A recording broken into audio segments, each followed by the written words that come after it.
Well, my video stopped. I accidentally clicked the button. Still have a couple more things I'm going to show off. Put a little bit of green water in this tank, and then I'm going to come through and feed regular food to all these guys too. And I am going to go drain. Actually, I don't need to drain water out of that one. I think what I can do to make it a little easier, and I'll save this green water for the 20 gallon, and then anything that doesn't get used in the 20 gallon, like 20 gallon is too full, I will, I'll put it outside in the ponds.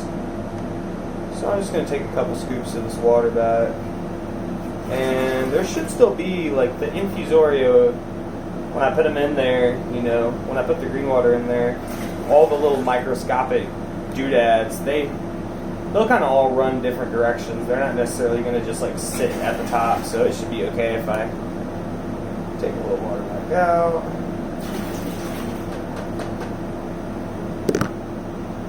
That should be better. I'm going to add a little tiny bit back in. For good measure. And yeah, I like to throw some green water in every once in a while because of the bamboo shrimp. The other thing I've been feeding the bamboo shrimp is this, Bacter AE, and spirulina.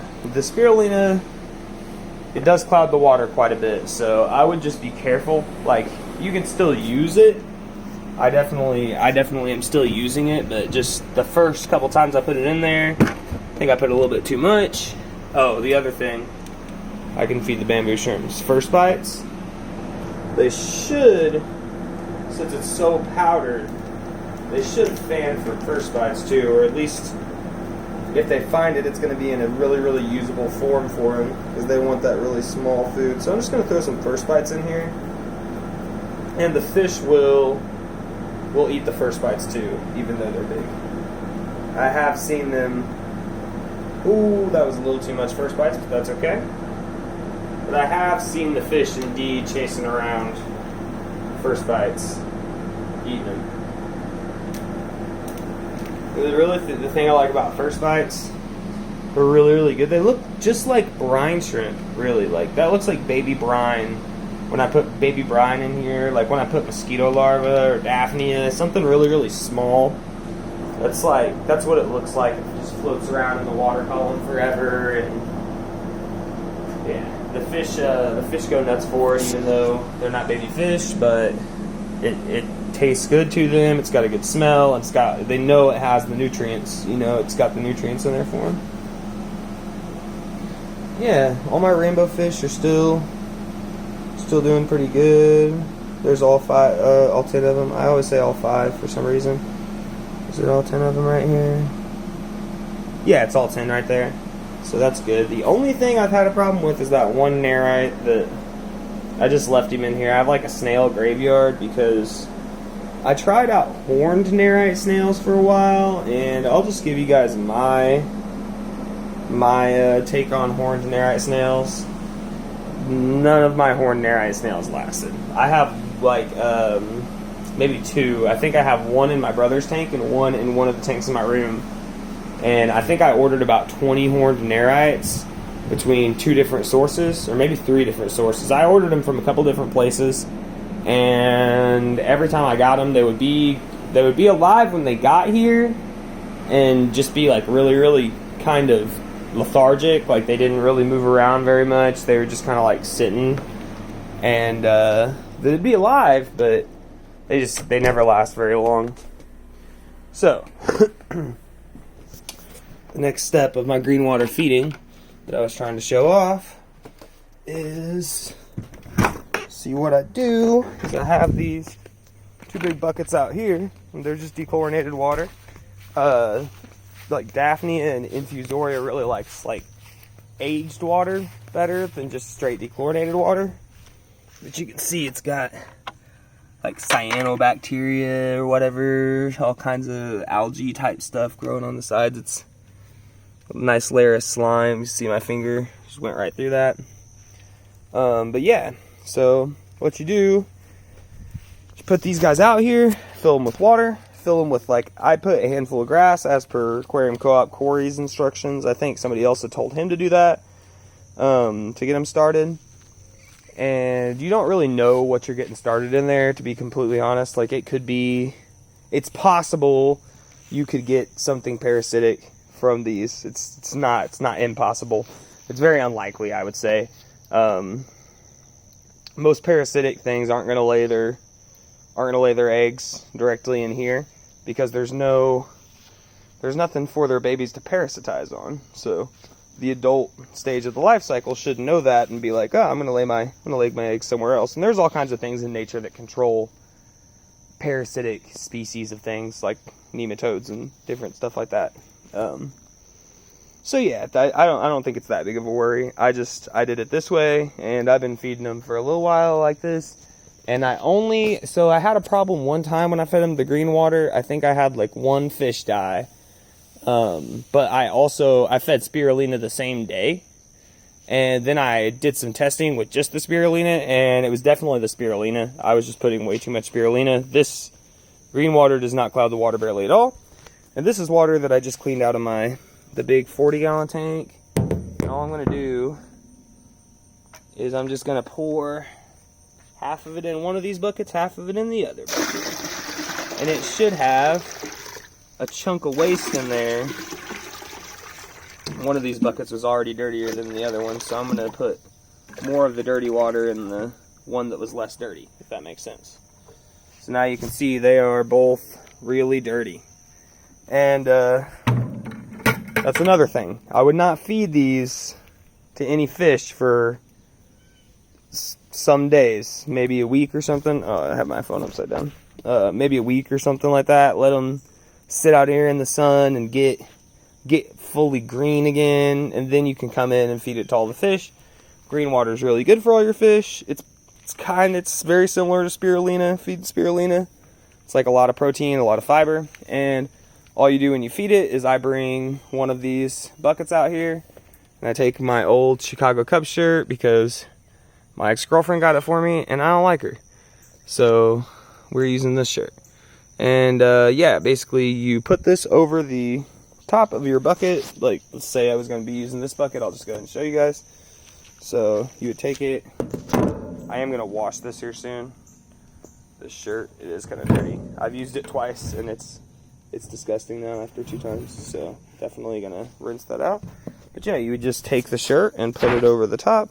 Or you can get like another piece of cloth, a towel or something, and you pour the green water directly from these buckets into this, and it'll strain through there and take out all that mud and grass and all that nasty stuff that you don't want going into your fish tanks. And then when you get done, you have what you saw from me. It's like that kind of clearish, just with a green tinge water, and you just can go around and feed it to all the tanks. And I still, even when I feed green water, I still feed food in all my tanks on the same day, unless it's already, sometimes I do have like fasting days for my fish, like where I'm like, okay, I've been feeding way too much in this tank, I'm gonna just like not feed them for one day. Or like sometimes it's like sometimes when a fish is like, when I'm not trying to get it to breed and it's already max sized, they really only want to eat it's not like once every 2 days, but it's like maybe like 5 times a week, like 2 days off a week or something. It's good for the fish to not eat every single day. Well, it's not that it's not eating. It's just that you're not feeding it anything that you're seeing it eat. So it's still going to eat microorganisms inside your tank as long as you have an established tank and everything.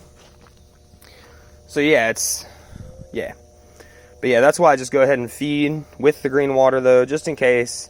Make sure my fish are getting something. And I'm trying to breed most of these fish, like the rainbow fish. I want to breed them. The white clouds I've already had breed a couple times, but I want to get them breeding outside. So that's why I've been feeding them the green water. And then I'm probably going to bring some bug bites out here. They really like the bug bites. So yeah, we'll check that out. And I think this plant's okay, I hope. It doesn't look like it's dying back any of those leaves up top. Or like even some of the ones underwater.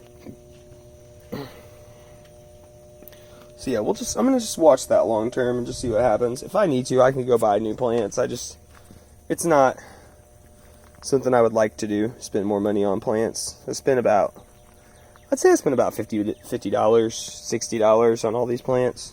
No, I think with the water hyacinth cost a little bit to get it online. And I don't think they had water hyacinth at the pond store I went to. But maybe it was more like $70 or $80 actually, which is kind of steep. So yeah, I really don't want to have to buy more of that. I'm glad the water hyacinth is growing. And then what I'm going to do is in the winter time, I'm just going to bring in some of this stuff. I'm not sure exactly the logistics of what all I'm going to bring in. Probably going to try to leave the irises out here. They stay hardy to a pretty low zone. Maybe leave this guy out here and I might just put them all down in the water, like deeper. And they should like hibernate. But I'll figure out what all I'm going to do with that eventually. I might have to bring in a couple things. I'll probably bring in the water hyacinth, like cut a piece off of the water hyacinth that looks good, and bring it in, put it in like I might put it in one of my tanks, like inside of one of the fish tanks, and just see what happens. One of the tanks that already has snails. But yeah, that's all I wanted to show you guys. I just wanted to let you guys check out how I do the green water, kind of, and that is how I do it. Oh, and then I got this weird broomstick here for stirring it. You need to stir it like every 2 days or so or something like that. And yeah, just make sure that, you know, like once a week or once every 2 weeks, you need to be like putting something in there. Like for the first couple weeks after I put the grass in there, I just like every 3 or 4 days, I just throw like a little tiny pinch of fish food in there. And that will definitely keep it going. So yeah, that is all. Get my bug bites. Have to take those outside. Feed everything some bug bites here. See what's going on in here. Oh, I knocked the mystery snail off. I was like, bro, how dare you? How dare I? So, throw some bug bites in there. And yeah, I don't really see these emerald dwarfs very often, but they are back there. Let's see if I can get any of them on camera. They're probably hiding because I just opened the lid and it like, since the water is so high, it kind of like changes the water pressure or whatever. I got some duckweed in this other tank somehow. I don't know exactly how I got it in here. But there's a decent chunk of duckweed in this tank, like, for sure. So, super hard to get out without a net.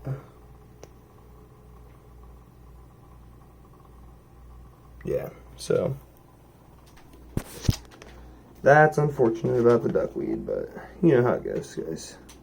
What I'll probably do is, here soon, this tank is going to be grown out with shrimp, and I can just take a net and net out shrimp, and as I'm netting out shrimp, be netting out